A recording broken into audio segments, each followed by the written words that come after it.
Welcome to our episode of Biblical Archaeology from the Ground Down.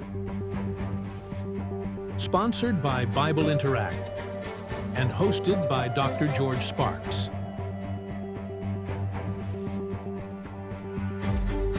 Today's special guest is experienced field archaeologist Dr. David E. Graves.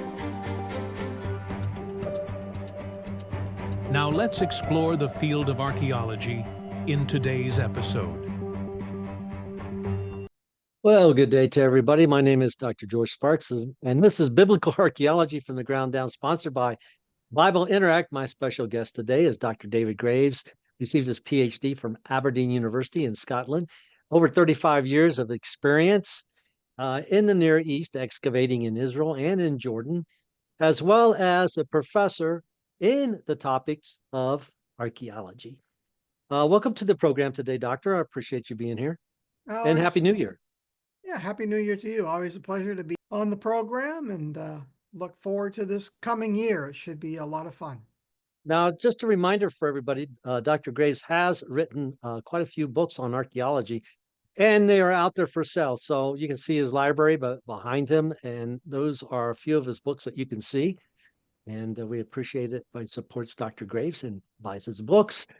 Also, I got some advertisements out there. They're just little advertisements for Bible Interact. They're around 40 seconds long. I'd like to see if everybody enjoys them. This last one is called the Salome inscription. It's an inscription written during the time of King Hezekiah, celebrating the joining of a tunnel between the initial point called the Gihon Spring, where the water begins to flow, to a location further inside this, what we'll call the city of David, and this is called the Pool of Siloam. So it's the spring itself, underground, going to an actual pool where the water could be collected. And so the advertisement is out there. Like I said, there's Bible Interact, Siloam inscription. Take a look at it. And also this year, remember to like and subscribe. The more subscriptions we have, and likes helps our algorithms, and also the subscriptions. When I get authors and I ask them to be on our program, you know what the first thing they look for? Well, who was actually subscribed to the program, and we're up there. I really appreciate it. 173,000, great number. And so I go and I approach different authors in archaeology and other subject matters, so that I can bring their knowledge to you, and of course for myself. And we're going to have a lot of fun this year in 2025. Also, we got a new project going out, me and Dr. Graves, and it's going to museums and looking inside their vaults. Not everything is on display. There's a lot of cool artifacts that are sitting in the vaults, and just get the time, and I'm going to go visit these museums. If they'll loan me out the artifacts, I can bring them here. And if not, we'll do the actual filming at the museum itself. Something to look forward to. And it's called, David named it. What is the name of this podcast going to be? Well, we're going to call it Explorers of the Lost Vault. Explorers of the Lost Vault. All right. It sounds like Raiders of the Lost Ark, but it's not. I can't say. Copyright reasons, it's not. Okay. Right. So we got a lot of cool stuff. So stay tuned. Right now, look for that Siloam inscription advertisement. The next advertisement going out in the 40 seconds, I think they're really entertaining with a lot of cool pictures, is the boy that discovered, it's a water boy that discovered King Tut's tomb. I know what you're thinking. Everybody thinks it's Howard Carter, financed by Lord Carnarvon. And in reality, to the most part, okay, yeah. But who made the initial discovery? You're going to be surprised at this one. Absolutely true. Factual. All right. It's going to be a cool advertisement. It'll probably be out in 2 weeks. All right, David, what's up today? Well, we're going to be talking about another Babylonian king in our series on the Babylonian kings that are mentioned in the Bible. So we're going to be talking about one that's not mentioned in the Bible yet, but it's the precursor. It's the father of Nebuchadnezzar II. Okay, got it. So we're leading into Nebuchadnezzar. That's right. We're leading up to Nebuchadnezzar II. So here is our topic for today: is Nabopolassar and rebuilding Babylon.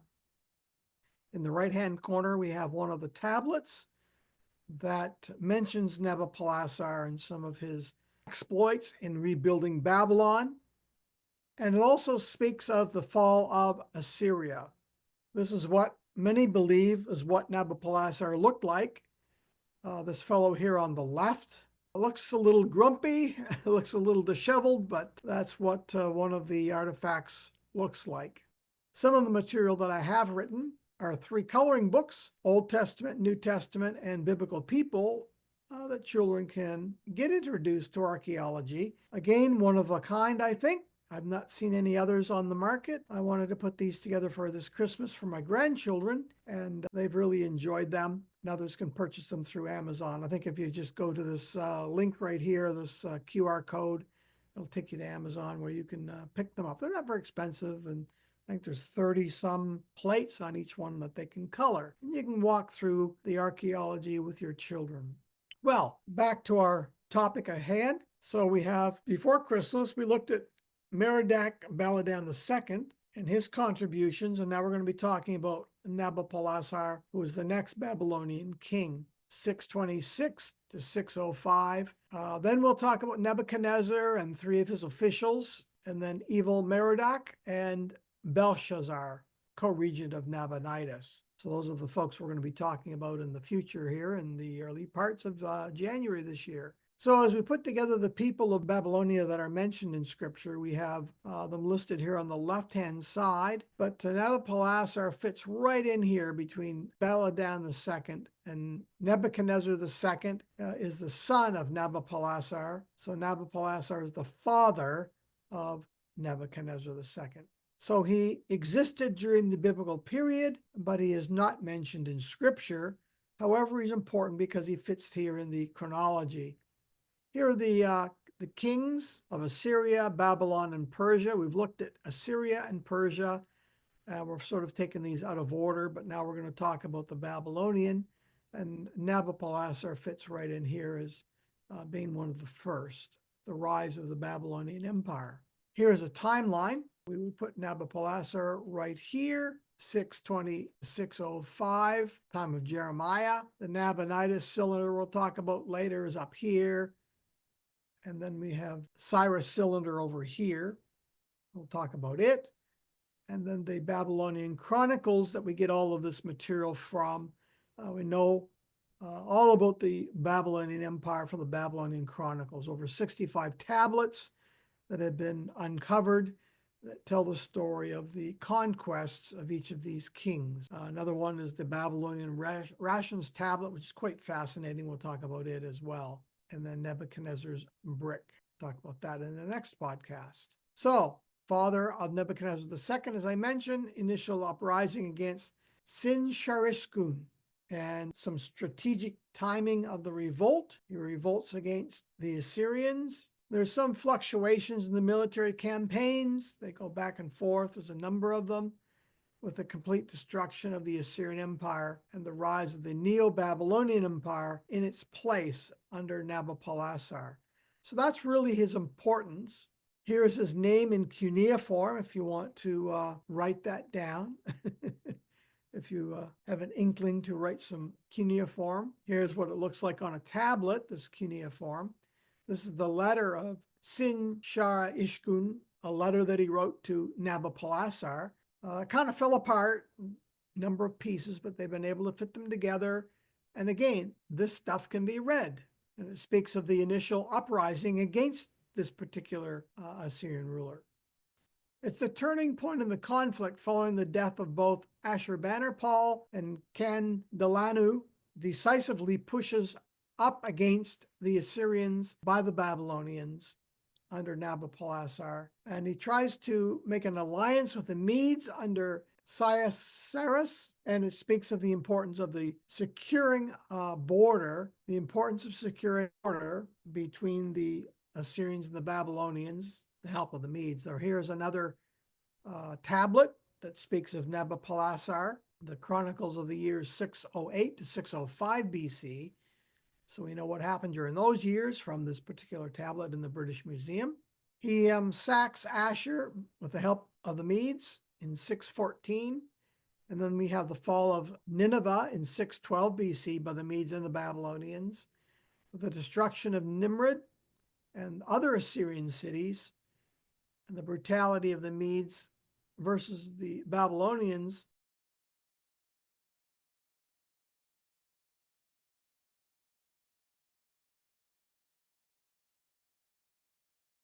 A reaction of surprise. Assyrians were known to be quite brutal, as well as the Medes and the Persians. And there's some ambiguity in the historical records. We've already looked at the brutality of some of these images in the past in the British Museum with the battle at Lachish. And then some suggest that there was a divine justification in some inscriptions for the reason why they did this conquest and so forth. It's how they interpret the different battles. And sometimes there's direct boasting in others where they have been responsible for the conquest. So sometimes they blame it on the deities, and sometimes they blame it on kings who are ruling.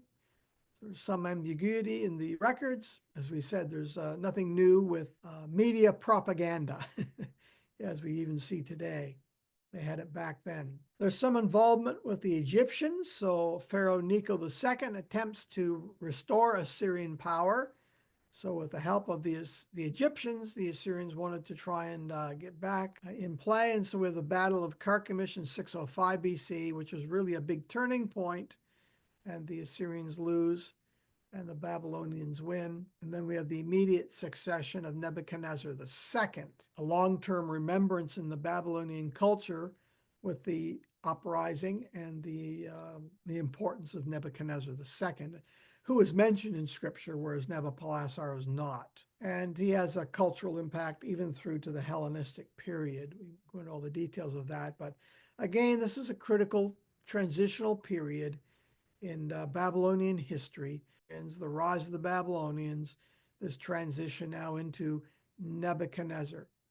And this particular tablet that's in the British Museum records the work on the walls of the city of Babylon that is being done by Nabopolassar. And then we have another tablet that is mentioned with names from Jeremiah that I want to introduce at this point because it's during the same time period as the Abu Sharshishkim tablet regarding 1.5 minus, that is a measurement, 0.75 kilograms of gold, the property of Nabusharishukin, the chief eunuch, which he sent via Arad Bamatu, the eunuch, to the temple, and then we have it delivered to Isangila. Now we come to a few images I wanted to show the Babylonian beautiful Ishtar gates that have this brick that is glazed with beautiful images of mythical creatures. Here we have the dragon. Here we have a close-up of the head. Just beautiful artistry in these bricks that are made and glazed, depicted on the walls of the Ishtar gates. Here we have the famous lion, and here we have another mythical creature, winged creature from Susa. And this is where we'll end our PowerPoint for today as we make this transition from the Assyrians to the Babylonians and begin to enter into our understanding of Nabopolassar and Nebuchadnezzar II. Okay, George, any comments or? No, I short can one? see where this is going to lead us into individuals that are mentioned in the Bible, such as Nebuchadnezzar, and then briefly there's going to be Nabonidus. Time frame, we're going to be looking at what, 6th century? I'm looking at my notes here. I was looking up the word Chaldean, and this is the same subject, so I'm not going to veer off of it too much. Chaldean. The prestige of his successor, Nebuchadnezzar II, reigned between 605 through 562, and Nabonidus reigned between 556 and 539. I'm getting to a point here. Was such that the word Chaldean became synonymous with the Babylonians. I guess it's interchangeable. All right. Yes. But the word Chaldean also in Assyrian, Kaldu, spelled Kaldu, Babylonian, Kazdu, the L's got an S, Kazdu, in Hebrew, Kazdim, Kasddim. And now, because of the, now I'm getting to a point because sometimes we read about Abraham being a Chaldean, do we not? Yes. Okay, but if I place the word Chaldean as in a time frame of its use, it could be around 7th, 6th century, which would lead people in some cases. I'm going to be careful here, all right? Because we got a maximalist approach and a minimalist approach of an acronym of that word Chaldean. Mhm. They could look at that word Chaldean and say, okay, that means that Abraham was probably mentioned much, much later.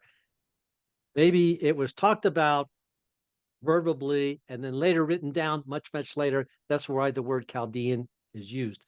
However, the word Chaldean is interchangeable with the word Babylonian. And I could look at it as today. If I was to talk about something that happened, let's say, at the turn of the century, let's say the music of the turn of the century, the music of the 1920s, the roaring 1920s, I would use something really more modern. Back then, they would use the word, I've seen it in the newspapers, called fly. This band was fly. Today, we might use the word cool, but they're synonymous. They're interchangeable, really, depending on the time period. Possibly that's how we could look at that word Chaldean. If one has a question for that, fair enough? Fair enough. Yes, yes. Conundrum we're going to be looking at later on is Nabonidus and Belshazzar. The fact that Belshazzar is mentioned in Daniel, but who is the king? And we're going to look into all of that controversy in scholarship. So archaeology does help us to solve some of these riddles. We have to understand we're looking back in time and trying to understand what was being said and done at that time period. And sometimes we look through a glass darkly, but archaeology can help to clarify things. And we're going to see that in the case with Belshazzar as well. So good I point. think of another case of this, though. Something we read about in the New Testament. Okay, the poor widow's woman. We got the widow's mite. There's no such thing as a widow's mite. It could be what we call a puta or a lipta. Yeah. But the Bible doesn't say that, especially when we think of coming from the King James. They're using Old English. So we use words like the tribute penny. The tribute penny was actually a denarius, which looks like where we get our word dime from. It looks like a dime, right? Yeah. So here we got terminology used in the Bible that helps us understand it was a different denomination because of a different word usage. However, today, because of archaeology, we could be more accurate and we can say instead of a tribute penny, it's actually a denarius and it looks like a dime. Instead of saying a widow's mite, we actually can say a puta or a lipta, which is a small copper coin, probably about a third of the size of a penny, right? Right. So Yeah. here we go, another case in point, people, just another case. That's all. That's right. Hey, something else to the point. Okay, from that time period, a lamp, right? So we say Iron Age 2, Iron Age 2 lamp, Yep. right? Actually, I showed this before, but for somebody that's just in here for the first time, why not show it again?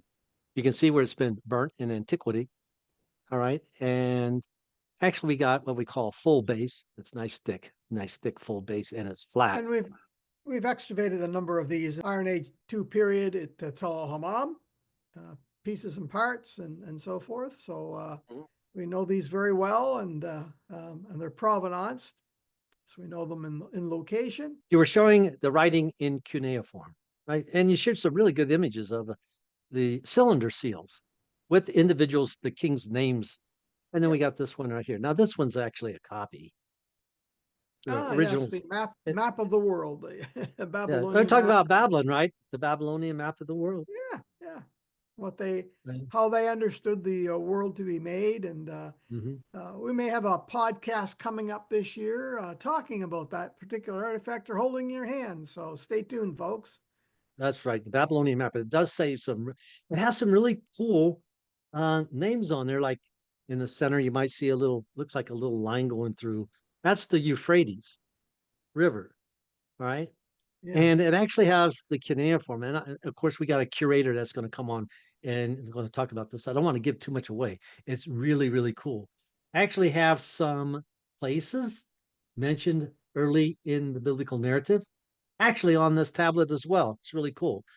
And how when it was originally found, there were some pieces that it wasn't all together. It wasn't a complete puzzle as we see it right there.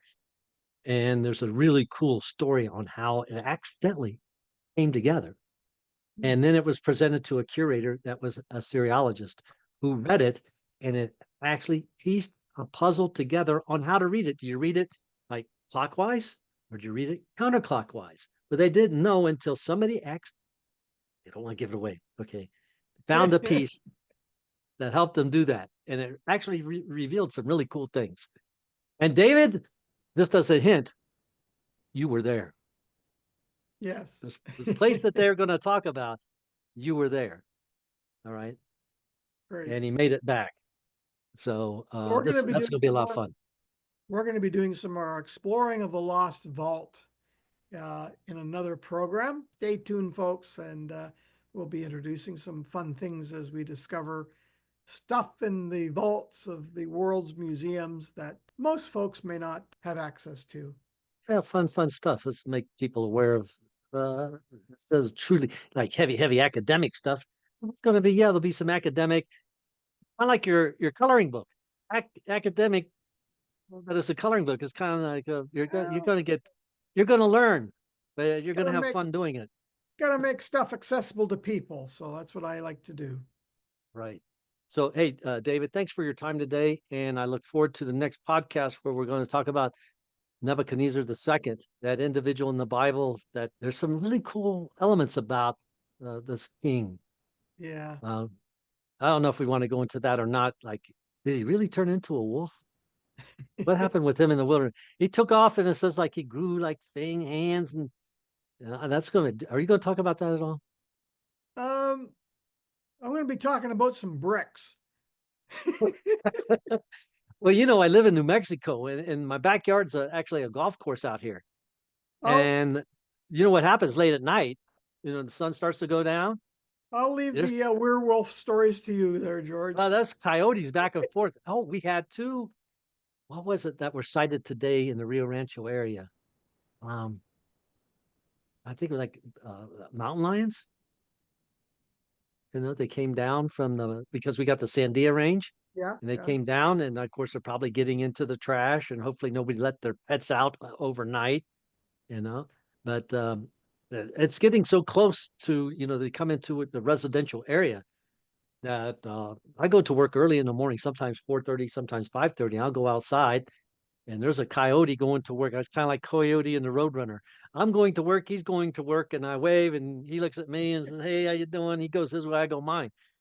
And that happens quite a bit. But anyway, fun stuff. Everybody, thank you for your time. Remember to like and subscribe. Tell somebody else about the podcast as we move forward in 2025. We're going into the Valsa Museum. That's going to be fun, along with other archaeologists and that we're going to have on the podcast as well. All right. Everybody have a great day. Thank you for tuning in. And this is Biblical Archaeology from the Ground Down, sponsored by Bible Interact. I'm George. That's Dave.